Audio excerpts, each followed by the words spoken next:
Let me ask you something. Two people, same job, same paycheck, same city. 10 years later, one of them is completely stress-free about money, pays their bills without thinking twice, sleeps well at night. The other one is constantly anxious, living paycheck to paycheck, wondering where all the money went. What was the difference? It wasn't income. It wasn't luck. It was the rules they followed, or didn't follow, every single month. Today, we're talking about the minimalist money rules that keep you financially stable, not rich overnight, not some get-rich-quick scheme, just genuinely, consistently, peacefully stable. And honestly, that's more powerful than people give it credit for, because stability is the foundation. You can't build wealth on a shaky floor, so let's build the floor. Rule number 1, spend less than you earn. Always. I know. You've heard this before. But hear me out, because most people think they're doing this, and they're not. They think they're spending less than they earn until the car breaks down, until the medical bill shows up, until Christmas hits, and suddenly the credit card balance is climbing again. Here's the real version of this rule. Your lifestyle should cost noticeably less than what you bring home. Not barely less, noticeably less. There should always be a real gap between your income and your spending. That gap is your financial oxygen. Without it, you can't breathe. Without it, one bad month wipes you out. Think about Marcus. Marcus makes $1,200 a month after taxes. His rent is $1,400. His car payment is $520. Subscriptions, food, gym, going out, it all adds up to about $4,900 a month. He's technically not in debt, but he has $300 left over at the end of the month. $300 standing between him and financial disaster. That's not stability. That's a tightrope walk. One unexpected expense, and Marcus is borrowing from next month. One bad month, and he's sliding backward. The minimalist rule here is simple. Engineer your life so that gap is real and protected. That means making deliberate choices about your biggest expenses. Housing, transportation, food, because those 3 categories alone make up the majority of most people's budgets.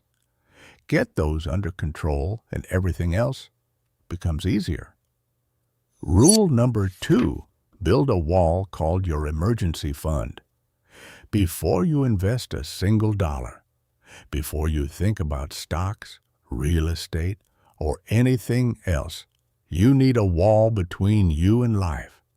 That wall is your emergency fund.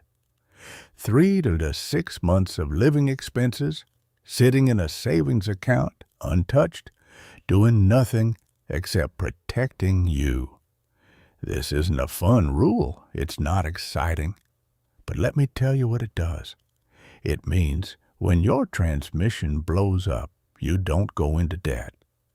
When you lose your job, you have time to find the right next opportunity instead of panicking and taking the first thing available. It means life can throw a punch and you're still standing. Most people skip this step. They think they'll build it later. And then later never comes because something always comes up first. The emergency fund is not optional. It is the first financial wall you build. Full stop.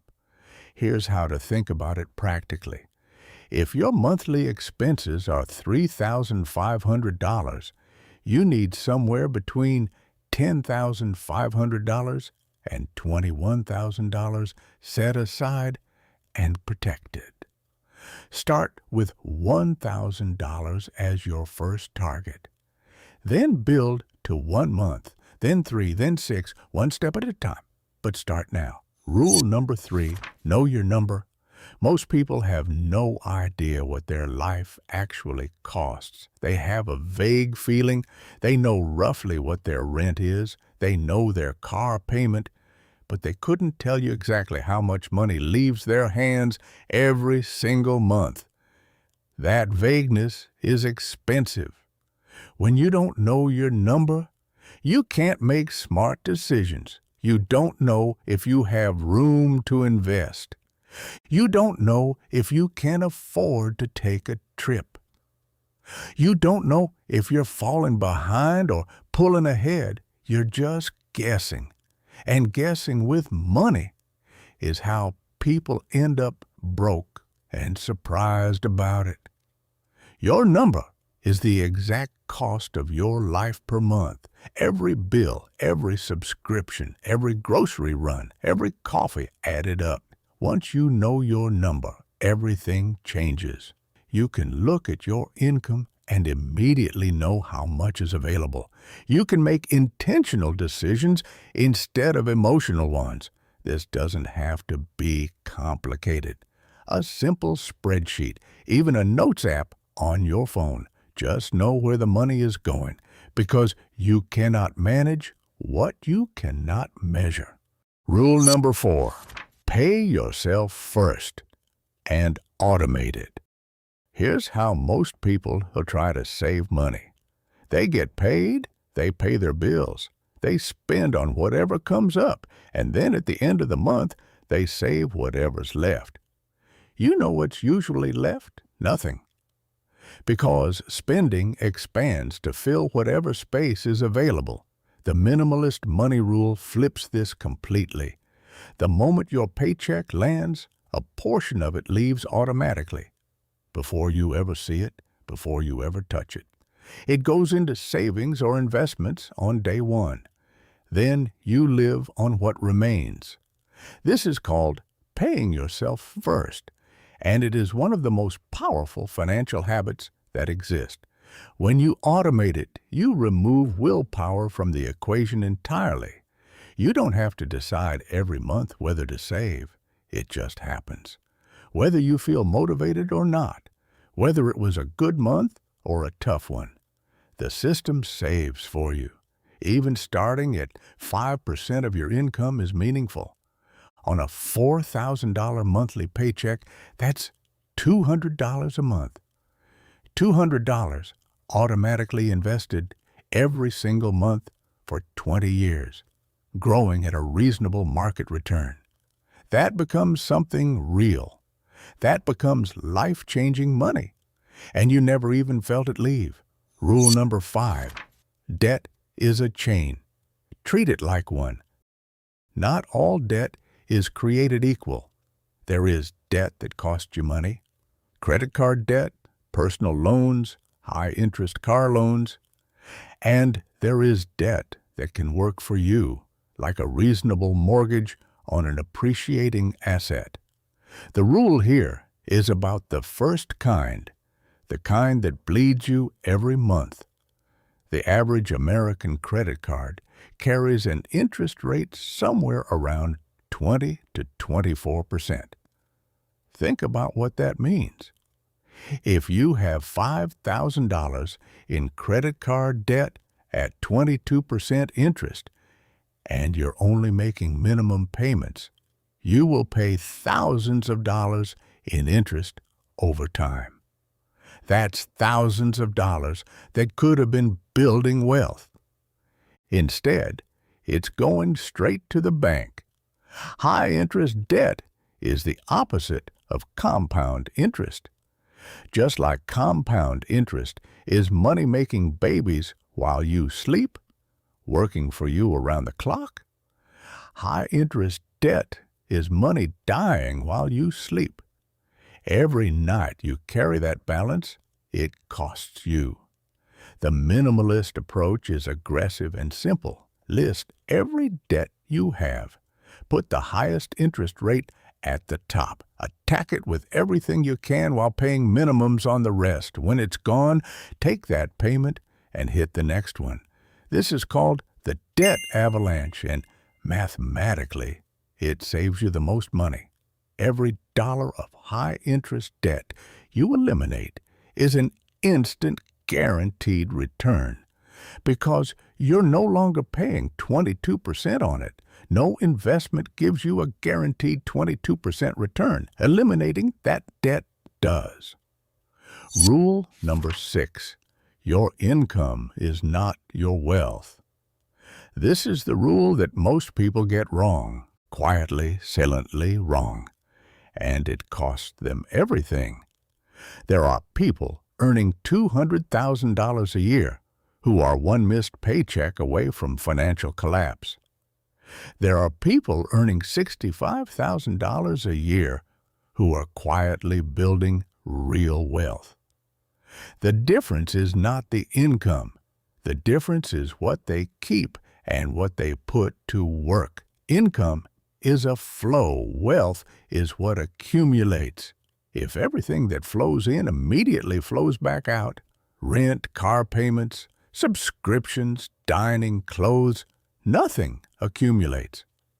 You have a great lifestyle and zero net worth. This is what people call a being income rich and wealth poor.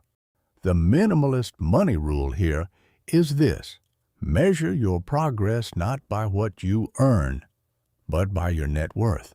Net worth is everything you own minus everything you owe. Assets minus liabilities. That number should be growing every single month, even slowly. Because net worth that grows consistently, compounded over years, is what financial freedom actually looks like. Track it. Even once a quarter. Know whether you are moving in the right direction. Because people who never check their net worth often discover far too late that years of high income built them nothing. Rule number 7. Live one income level below your means. This one is about something called lifestyle inflation, and it quietly destroys more financial potential than almost anything else. Here's how it works. You get a raise. Instead of keeping your lifestyle the same and saving the difference, you upgrade. Nicer apartment, better car, more restaurants, more travel, more stuff. Your spending rises to meet your new income almost automatically.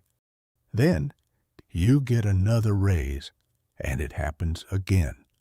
And again, years go by. Your income has doubled, but your savings rate is identical to when you were making half as much. Because every time you earned more, you spent more. You got the raise, but the raise never actually changed your financial life.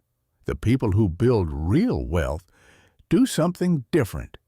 When the raise comes, they let maybe a small portion improve their lifestyle, but the majority, it goes to work. It gets invested. It builds the wall higher. They resist the gravitational pull of lifestyle inflation, and over time, that discipline creates an enormous gap between what they earn and what they spend. This is not about deprivation. It is not about living like you're broke when you're not. It is about being intentional, choosing what actually makes your life better versus what just costs more money. Rule number 8. Protect your future self. Your future self cannot advocate for present you. They have no voice in today's decisions. But every financial choice you make today, be it how much you save, whether you start investing, whether you carry debt or eliminate it, lands directly in your future self's lap with interest. This means getting health insurance and keeping it. It means having life insurance if people depend on you. It means contributing to your 401k at least enough to capture your employer's full match. Because that match is a guaranteed 100% return on that money, and leaving it on the table is leaving free money on the table. It means writing a will. It means having the uncomfortable conversations about what happens if something goes wrong. Financial stability is not just about growing money. It is about protecting what you've built. Because one health crisis without insurance can erase years of savings. One accident without proper coverage can unravel everything. The minimalist approach to protection is simple. The basics must be covered before you optimize anything else. Rule number 9. Simplify ruthlessly. Here is a truth that the financial industry does not want you to hear. The more complicated your financial life is, the harder it is to manage, and the more opportunities there are for money to leak out unnoticed. Multiple credit cards you don't fully track. Subscriptions you forgot you had. Financial products you barely understand. Investment accounts scattered across 5 different platforms. Complexity is expensive. Simplicity wins. The minimalist approach, 1 or 2 bank accounts, 1 primary credit card, used intentionally and paid in full every month. Automatic bill pay, so you never miss a payment and never pay a late fee. Investments consolidated in 1 or 2 places. A budget simple enough that you can run the whole thing in your head or in a basic spreadsheet. When your financial life is simple, you can see it clearly. You make better decisions, you catch problems early, and you spend far less mental energy managing money, which means that energy goes toward earning more of it. Rule number 10. Play the long game always. The final rule ties everything together. Financial stability is not built in a month. It is not built in a year. It is built across decades of consistent, boring, unglamorous decisions. The people who are truly financially free didn't get there because of one smart move. They got there because of 1,000 small, smart moves repeated over and over until the math did the heavy lifting. The miracle of compounding, money-making babies while you sleep, only reveals itself over long periods of time. Someone who starts investing at 25 has a profoundly different outcome than someone who starts at 35, even if both invest the same total amount. Time is the ingredient that turns ordinary savings into extraordinary wealth. So the rule is this: start now. Stay consistent. Let time do what only time can do. Do not chase shortcuts. Do not abandon your strategy because the market has a bad quarter. Do not compare your Chapter 1 to someone else's Chapter 20. Just stay in the game, follow the rules, and let the math work. Wealth is not about how much you earn. It is not about a single brilliant investment. It is about building a life where your money is always working, your risk is always managed, and your future self is always protected. That is what financial stability looks like, and it is absolutely available to you, starting today. If you want to go deeper and actually see the math behind building real wealth, the next video is one you cannot skip. We are breaking down real estate versus stocks, the real math side by side, no sugarcoating, and finding out which one will actually make you more money over your lifetime. Trust me, the numbers will surprise you. Click on that video now. I'll see you there.